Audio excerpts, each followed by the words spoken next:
नमस्कार, आप सभी का स्वागत करता हूं अपने YouTube चैनल सुरेंद्र सिंह बोरा में।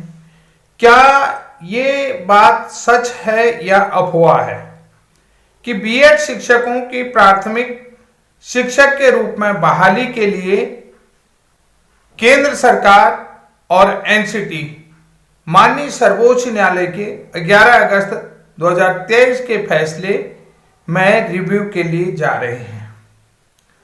अगर ये किसी तरह से संभव है कि यहां पर संभावनाएं क्या बनती हैं कि शायद मुझे इसके बारे में ज्यादा जानकारी नहीं है, लेकिन संभावनाएं क्या जो एनसीटी के चेयरपर्सन हैं अरोरा जी, तो क्या अरोरा जी वास्तव में जो है कि छत्तीसगढ़ के बीएड शिक्षकों की नियुक्ति का निरस्तीकरण आदेश के बाद से रिव्यू में जाना चाहते हैं कि उन शिक्षकों के साथ किस तरीके का व्यवहार किया गया है कि ये सोच लीजिएगा कि मैं यहां पर ये शब्द इस्तेमाल नहीं कर सकता हूं कि वास्तव में उन 3000 शिक्षकों के साथ कितना बड़ा एक हादसा हो चुका है कि जिसको हम बयान नहीं कर सकते हैं कि लगातार 16 महीने तक वो नौकरी करते रहे। 16 महीने तक वो रेपुटेटेड टीचर थे। 16 महीने के बाद उनकी नौकरियां निरस्त करने का आदेश आता है और कोर्ट के आदेश का अनुपालन करने के कारण से। तो अब क्या केंद्र सरकार और एनसीटी क्या रिव्यू में जाएंगी? ये खबर कुछ चैनलों के माध्यम से आ रही है, कुछ लोगों के माध्यम से आ रही है। ये कितनी संभव है और कितना सही है, कितना झूठ है या अफवाह है, इस बारे में तो मैं नहीं कह सकता हूं, लेकिन संभावनाएं क्या रिव्यू में बीएड की वापसी की संभावनाएं क्या कहती हैं, इसको लेकर जरूर मैं आज के वीडियो में चर्चा करूंगा। जैसा कि आप सभी लोगों को पता है, जो कल का मैंने इससे पूर्व का जो वीडियो दिया था उसमें वास्तव में जो सर्वोच्च न्यायालय का फैसला है, उस सर्वोच्च न्यायालय के फैसले में क्या चीजें संभव हो सकती हैं, क्या नहीं हो सकती हैं, ये मैंने भी उस वीडियो के माध्यम से भी आप लोगों तक जानकारी दी है कि संभावनाएं कितनी प्रबल हो सकती हैं। ये मैं आज के वीडियो में भी बताना चाहूंगा, लेकिन पूर्व के वीडियो में मैंने जो माननीय सर्वोच्च न्यायालय का फैसला है उसकी अवमानना नहीं की। सर्वोच्च न्यायालय के फैसले का हम सम्मान करते हैं, उसमें हम कुछ कह भी नहीं सकते हैं, लेकिन जो आदेश आया है तो उसमें जो है कि एनसीटी और केंद्र सरकार की रिव्यू में जाने की जो पॉलिसी है, जो बात निकल करके आ रही, उसमें क्या चीजें संभव हो सकती हैं, उसी को मैंने अपने वीडियो में पहले भी एक्सप्लेन किया है। फिर से मैं आप लोगों को फिर से इस वीडियो के माध्यम से एक तरीके से पूरी तरीके से समझाने का प्रयास करूंगा कि क्या ऐसा हो सकता है कि मैं उन फैक्टों पर जाऊंगा जो फैक्ट शायद बहुत सारे लोग जानते हैं और पहुंच चुके हैं वहां तक कि ये वास्तव में ऐसा हो सकता है। देखिए, सबसे पहली चीज है कि बीएड जो ज्वाइनिंग टीचर हैं जिनकी नौकरी निरस्त कर दी है, वो पूरी तरीके से एक तरीके से निर्दोष है। ये चीज मैंने आपको बता दिया था। 2 जुलाई 2023 को उनका रिजल्ट आउट हो चुका था और एक तरीके से काउंसलिंग के लिए मेरिट लिस्ट बननी शुरू हो गई थी, और सुप्रीम कोर्ट का जो क्या फैसला आता है वो 11 अगस्त 2023 को आता है। तो यानी कि अब यहां पर माननीय सर्वोच्च न्यायालय ये कहता है कि चयन प्रक्रिया में शामिल होने मात्र से आप जो है कि नौकरी का दावा नहीं कर सकते हैं। ये बड़ी बात है कि चयन प्रक्रिया में शामिल होने मात्र से आप किसी भी नौकरी का दावा नहीं कर सकते। लेकिन यहां पर देखिए, चयन प्रक्रिया में शामिल नहीं हुए, चयन प्रक्रिया में शामिल होने के बाद उन्होंने जो है कि एग्जाम क्रैक किया, एग्जाम क्वालिफाई करने के बाद मेरिट लिस्ट में आए और विज्ञापन में के आधार पर वो जो है कि भर्ती प्रोसेस में शामिल थे। तो सर्वोच्च न्यायालय की बातों कब निकल करके आई, ये सबसे बड़ी चीज है कि वो चयन प्रक्रिया चयन प्रक्रिया में शामिल होने मात्र से आप नौकरी का दावा नहीं करके आते, तो वो कब निकल करके आए, ये चीज आपको समझना होगा कि भाई वो जो है सुप्रीम कोर्ट के फैसले के 8 महीने बाद निकल करके आए। तो कोई भी राज्य, आप लोग समझ सकते हैं कि कोई भी राज्य जो है कि अपनी भर्ती प्रक्रिया को इस तरीके से रोके नहीं रखेगा। तो यहां पर थोड़ा सा आप लोगों को बता देता हूं कि सुप्रीम कोर्ट के 11 अगस्त 2023 के फैसले के बाद देश भर में एनसीटी के गजट नोटिफिकेशन 2018 के बाद जितने भी बीएड वालों को प्राइमरी शिक्षक के रूप में सरकारी स्कूलों में नियुक्त किया था, सभी की नौकरी खतरे में पड़ गई। हालांकि सुप्रीम कोर्ट ने उसमें 2 बातें क्लियर नहीं की थी। ये 2 बातें मैंने कल अपने वीडियो में बताया था। पहला है, जो आप लोगों ने देखा होगा कि जो पहला पॉइंट था, एनसीटी के नोटिफिकेशन के बाद, देखिए एनसीटी का जो नोटिफिकेशन है 2018 के बाद, जिन बीएड वालों को नौकरी दी जा चुकी है उनका क्या होगा। यानी कि एनसीटी का गजट नोटिफिकेशन 2018 के बाद जिन बीएड शिक्षकों को नियुक्ति दी जा चुकी है प्राथमिक अध्यापक के रूप में, उनका क्या होगा, ये जो है 11 अगस्त 2023 के फैसले में स्पष्ट नहीं था। यह स्पष्ट कब हुआ, देखिए यह स्पष्ट तब हुआ जब मध्य प्रदेश सरकार जो है कि सुप्रीम कोर्ट में एसएलपी लेकर के गई। एसएलपी लेकर के मध्य प्रदेश सरकार ने जो है कि अपने यहां जो भर्ती प्रोसेसिंग है उसमें स्पष्टीकरण चाहने हेतु तो मध्य प्रदेश सरकार जो है एसएलपी लेकर के सुप्रीम कोर्ट गई। तो तब जो कि 8 अप्रैल 2024 को ये चीजें स्पष्ट होती।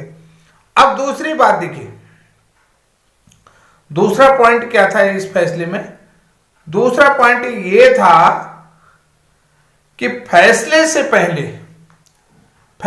पहले जो भर्ती प्रक्रिया शुरू हो गई है थी, यानी कि जो भर्ती प्रक्रिया शुरू हो गई थी, उनका क्या किया जाए। देखिए उनका क्या किया जाए, और एनसीटी के नोटिफिकेशन के बाद बीएड वालों को किस तरीके से जो है कि बाहर 2018 का जो नोटिफिकेशन है उसको बिल्कुल बाहर रखा जाए, ये स्पष्ट नहीं हुआ। देखिए अब यहां पर क्या है, सबसे बड़ी चीज ये है कि जो 11 अगस्त 2023 का जो फैसला आया, उस फैसले से पहले जो भी भर्ती प्रक्रियाएं शुरू की थी, तो उनमें क्या किया जाए, यानी कि जो भर्ती प्रक्रिया जिसमें एग्जाम हो गया, मेरिट लिस्ट बन गई, कुछ लोगों को ज्वाइनिंग दी जा चुकी है। और देखिए अब यहां पर 2 चीजें हैं। देखिए सुप्रीम कोर्ट क्या कहता है, ये आपको बहुत अच्छी तरीके से सुप्रीम कोर्ट ने स्पष्टीकरण किया। आपको पता है सुप्रीम कोर्ट ने 11 अगस्त 2023 के फैसले को क्या कहा। देखिए 11 अगस्त 2023 के फैसले में यह कहा, जिनका चयन हो गया है, 11 अगस्त 2023 के फैसले से पहले जिनका चयन हो गया है वह हमारे फैसले से प्रभावित नहीं होंगे, यानी कि उनकी नौकरी सुरक्षित होगी, यानी कि वो जो है सुरक्षित होंगे, उन्हें हम नहीं निकालेंगे, ये कहा ना। ये कब कहा, इस बात को भी आप लोगों को समझना होगा। ये कब कहा, ये चीजें देखिए, ये ठीक 8 महीने बाद कहा।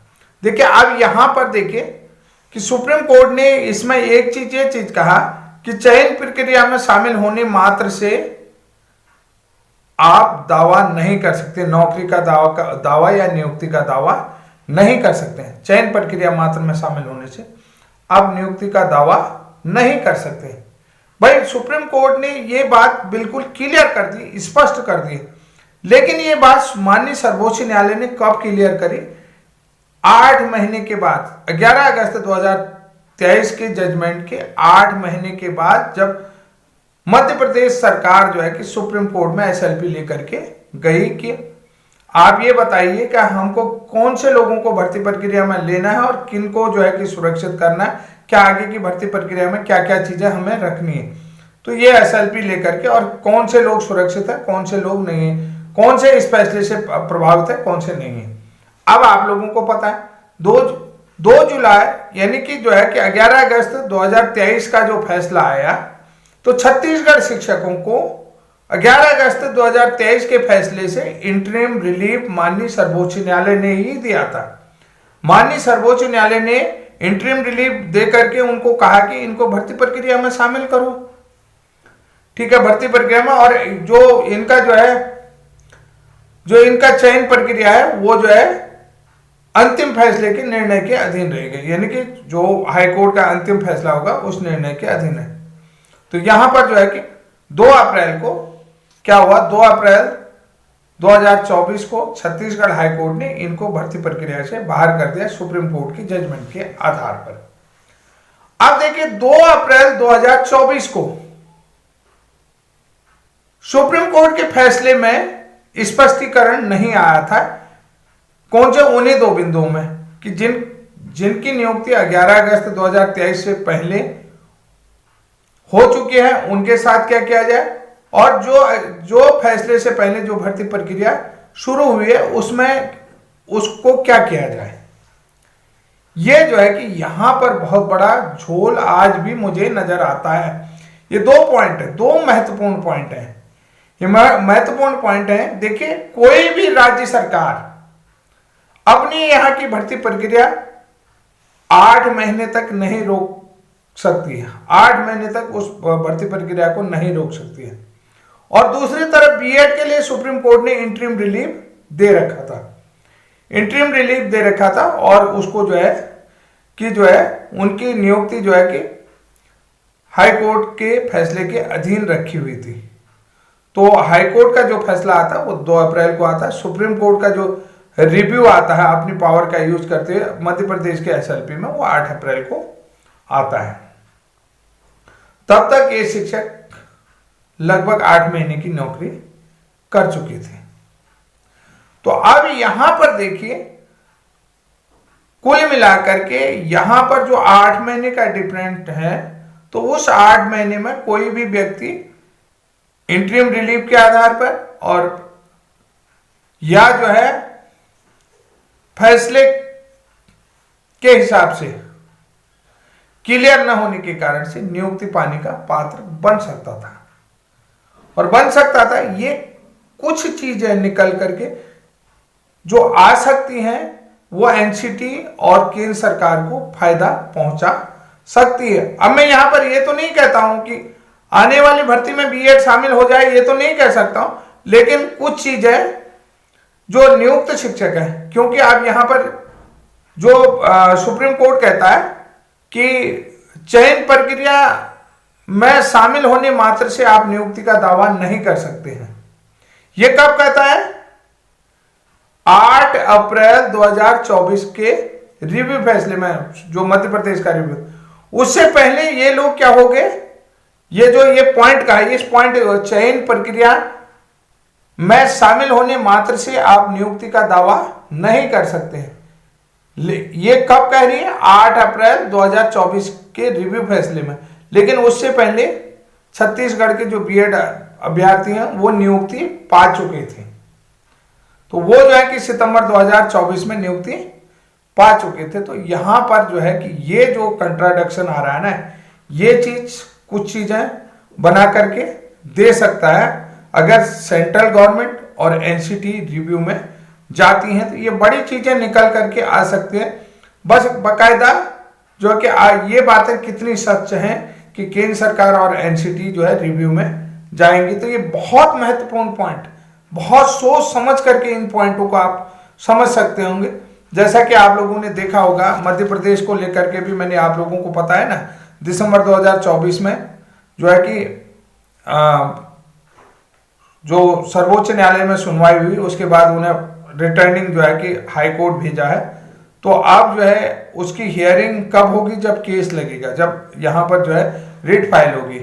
आप विपिन द्विवेदी और नितिन द्विवेदी जो है कि इस केस को फाइल करने वाले हैं। अभी नहीं, मेरे ख्याल से फरवरी फर्स्ट वीक में इस केस को लेकर भी कुछ अपडेट आप लोगों को मिलना शुरू हो जाएगा। उससे पहले अगर एनसीटी या केंद्र सरकार रिव्यू में जाती हैं तो बहुत सारी चीजें 8 अप्रैल 2024 के सुप्रीम कोर्ट के फैसले में और 11 अगस्त 2023 के सुप्रीम कोर्ट के फैसले के बीच में जो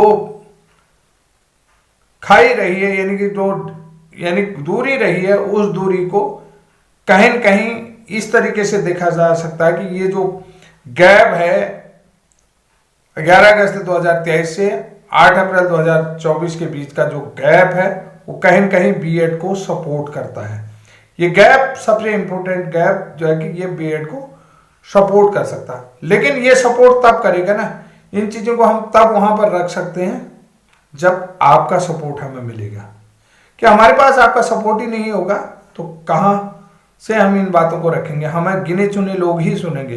गिने चुने लोगों में भी कमेंट ये आता है कि इसके व्यूज जो मेरे पास पॉइंट आया है कि अगर जो लोग मुझे दिल से सुनते हैं, मेरे वीडियो को पूरा देखते हैं, कि ये इसके जो यूट्यूब चैनल में व्यूज केवल बीएड और डीएड से ही बढ़ते हैं। तो ये बात है, लेकिन उन्हें ये नहीं पता है कि ये खुद भी प्रशिक्षित उम्मीदवार है और इस फैसले से मैं भी प्रभावित हूं। उन्हें ये नहीं दिखता है कि ये जो फैसला है, इस फैसले से हम भी प्रभावित है। अगर आप हाई कोर्ट, सुप्रीम कोर्ट कहीं भी मेरा नाम सर्च करके दिखेंगे तो सब जगह हमारी पिटीशन है दिखेंगे। एट प्रेजेंट भी सर्वोच्च न्यायालय में हमारी पिटीशन दिखेगी, जिसके कारण से इतनी खलबली में मची हुई है ब्रिज कोर्स को लेकर के। वो खलबली क्यों मची है, उससे क्यों प्रभावित है? अगर आपने जो है कि किसी अपने चाहते यूट्यूबर को सुना होगा कि एक राज्य ब्रिज कोर्स को लेकर के सुप्रीम कोर्ट पहुंच चुका है और दूसरा राज्य पहुंचने की तैयारी कर रहा है, तो वो समझ लीजिएगा वो चेहरा हम ही है, हमारा उत्तराखंड ही है। उसके जो है कि टॉप लीडरान में मेरा नाम है, उस लीडिंग में। मैं आप लोगों को ये बता दूं। और दूसरी बात है, जहां पर आप लोग कहते हो कि चंदा इकट्ठा करते हैं, तो हम किसी से चंदा नहीं मांगते। हमारे आप में अपनी एक स्ट्रॉन्ग टीम बनी हुई है, स्ट्रेंथ इतनी अच्छी है, मजबूत है। हम लोगों का एक संगठित रूप है जो अपने अधिकारों के लिए लड़ना जानते हैं। हम किसी के पास ऑल इंडिया लेवल पर ये नहीं कह रहे हैं कि आप हमें पैसे दो, हमें चंदा दो। तो ये बेहतरीन चीजें आप लोगों को देखने को मिलेंगी। और आप लोगों के नॉलेज के लिए ये भी बता देता हूं कि जो हिमाचल राज्य का जिसका संचालन रूपाली शर्मा जी कर रहे हैं, और वहां का केस पॉजिटिव आ चुका है, ये भी आप लोगों को बता देता हूं। अगर आप लोगों को समझ में नहीं आ रहा है तो हिमाचल का केस पहली हियरिंग में पॉजिटिव आ चुका है, उसके बाद अगली हियरिंग उसके 11 फरवरी को है। तो ये भी आपके नॉलेज के लिए मैं बता देता हूं। जो लोग तीखी टिप्पणी करने से पहले बिना सोचे समझे बोल देते हैं, तो उनसे मैं ये कहता हूं कि बिना सोचे समझे आप बोलने से पहले व्यक्ति को समझ लें कि व्यक्ति क्यों इस बात को कह रहा है और किस लिए कह रहा है, कि क्या इसका कोई कनेक्शन इस चीज से है, क्यों इतनी गहराई तक जाता है। कोई फालतू में नहीं जाता है, जब वो उस चीज से जुड़ा होता है उसके बाद ही यहां तक जाता है। ये आप लोगों के लिए एक बेहतरीन जानकारी है। अगर आप बीएड वाले हैं, डीएलएड वाले हैं, डीएड वाले हैं, बीटीसी वाले हैं, या अन्य कोई डिप्लोमाधारी हैं, या अन्य कोई डिग्री होल्डर्स हैं, तो ये पहली जानकारी आप लोगों को अपने बारे में दे रहा हूं। और ये बेहतरीन जानकारी, इससे बेहतरीन जानकारी कोई भी अपने बारे में नहीं दे सकता है। तो आप लोग समझ गए होंगे कि वास्तव में ये बहुत सारी चीजें आप लोगों के लिए मैं शेयर कर रहा हूं आप लोगों के साथ। तो अब आप लोगों का भी कर्तव्य बनता है कि आप मुझे किस लेवल में आगे बढ़ाना चाहते हैं। तो आज के लिए इतना ही, तब तक के लिए जय हिंद, जय उत्तराखंड।